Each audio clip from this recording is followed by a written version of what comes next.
అందరికీ నమస్కారం. నేను మీ శాంతి హనుమాన్. అమ్మ కుకింగ్కి స్వాగతం. ఎవరైనా మా ఛానల్ ఫస్ట్ టైం చూస్తున్నట్లయితే సబ్స్క్రైబ్ చేసుకోండి. మా వీడియోస్ మీకు నచ్చితే లైక్ చేయండి, షేర్ కూడా చేయండి.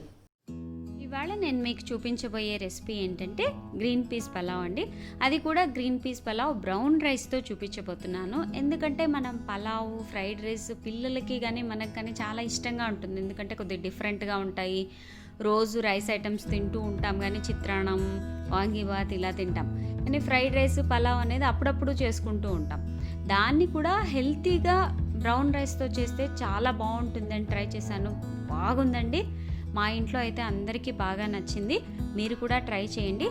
మరి గ్రీన్ పీస్ పలావ్ బ్రౌన్ రైస్తో ఎలా చేయాలో, ఏమేం కావాలో చూసేద్దామా? గ్రీన్ పీస్ పలావ్ చేసుకోవడానికి కావాల్సిన పదార్థాలు: brown rice, onion, green peas, cashews, green chillies, ghee, salt, garam masala. మరి ఇప్పుడు ఎలా చేయాలో చూద్దాం. ఈరోజు పలావ్ నేను రైస్ కుక్కర్లో చేస్తున్నానండి. మీరు కుక్కర్లో అయినా చేసుకోవచ్చు, లేదా ప్యాన్లో అయినా చేసుకోవచ్చు. కాకపోతే వాటర్ అనేది మీరు దేంట్లో చేసుకుంటున్నారనే దాన్ని బట్టి వేసుకోండి. రైస్ కుక్కర్లో కొద్దిగా ఎక్కువ పడతాయి వాటరు, ప్రెషర్ ప్యాన్లో కొద్దిగా తక్కువ పడతాయి. చూసి చేసుకోండి. ఇప్పుడు కుక్కర్లో మనము 2 టేబుల్ స్పూన్స్ గీ వేయండి. గీతో అయినా చేసుకోవచ్చు, ఆయిల్తో అయినా చేసుకోవచ్చు. కాకపోతే పలావ్ టేస్ట్ బాగుంటుందండి గీతో చేస్తే, అందుకే గీ వేస్తున్నాను. తర్వాత మీరు డైటింగ్ చేస్తున్న వాళ్ళైతే కొంచెం తక్కువ వేసుకోండి, ఇంత వేసుకోవాల్సిన అవసరం లేదు. ఇది ఇవాళ మా పిల్లల కోసం చేస్తున్నాను, అందుకే బాగా వేస్తున్నాను.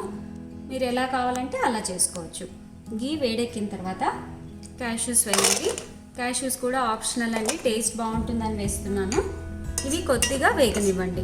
ఇవి బాగా వేగినాయండి. ఇప్పుడు గ్రీన్ చిల్లీస్ వేద్దాము. గ్రీన్ చిల్లీస్ ఇలా ఒక సగం చేసుకోండి చాలు. మీరు కారం ఎంత తింటారనే దాన్ని బట్టి వేసుకోండి. నేనైతే ఇప్పుడు 200 గ్రామ్స్ రైస్ తీసుకున్నాను. అందులో 3 గ్రీన్ చిల్లీస్ వేస్తున్నాను. మీ టేస్ట్ని బట్టి వేసుకోండి. ఇప్పుడు ఆనియన్ వేయండి. ఆనియన్స్ ఇలా పొడవుగా కట్ చేసుకోండి. నేను ఒక పెద్ద సైజు ఆనియన్ తీసుకున్నాను. ఎందుకంటే మనం దీంట్లో వేరే వెజిటబుల్స్ వాడట్లేదు. ఆనియన్ నుంచే టేస్ట్ వస్తుంది కాబట్టి ఎక్కువ వేస్తున్నాను. మరి మీ ఇష్టం అండి అది. ఆనియన్ కూడా బాగా ఫ్రై అయ్యేలాగా చూసుకోండి. ఆనియన్స్ త్వరగా వేగాలంటే సాల్ట్ ఇప్పుడే వేసేసేయండి. మనం 1 కప్ తీసుకున్నాం కదా, 1 టీ స్పూన్ సాల్ట్ వేస్తున్నాను. ఒకవేళ మీరు గ్రీన్ చిల్లీస్ ఎక్కువ వేసుకుంటే సాల్ట్ కూడా ఎక్కువ పడుతుంది, చూసుకొని వేసుకోండి. ఆనియన్స్ బాగా మగ్గిపోయాయి. ఇప్పుడు మనం గ్రీన్ పీస్ వేసుకున్నాము. 1 కప్ రైస్ తీసుకుంటే 1/2 కప్ గ్రీన్ పీస్ తీసుకున్నాను. ఇది మీరు ఎక్కువైనా తీసుకోవచ్చు, తక్కువైనా తీసుకోవచ్చు. తర్వాత నేను ఇక్కడ ఫ్రోజన్ గ్రీన్ పీస్ తీసుకున్నానండి. మీకు ఫ్రెష్ దొరికితే ఫ్రెష్ అయినా వేసుకోవచ్చు. ఇవి కూడా ఒక 2 మినిట్స్ ఇలా ఫ్రై చేయండి. ఇప్పుడు 1.5 టీ స్పూన్ గరం మసాలా వేసుకోండి. బాగా మిక్స్ చేయండి. ఇప్పుడు లిడ్ క్లోజ్ చేసి ఒక 2 మినిట్స్ బాయిల్ చేయండి. నేను ఈ కప్తో రైస్ తీసుకున్నానండి, అందుకనే 2.5 కప్స్ వాటర్ తీసుకుంటున్నాను. ఇది వాటర్ బాగా బాయిల్ అయిన తర్వాత రైస్ వేయాలి. లిడ్ క్లోజ్ చేసేయండి. చూడండి, వాటర్ బాయిల్ అవుతుంది. ఇప్పుడు మనము రైస్ వేసేద్దాం. ఇందులో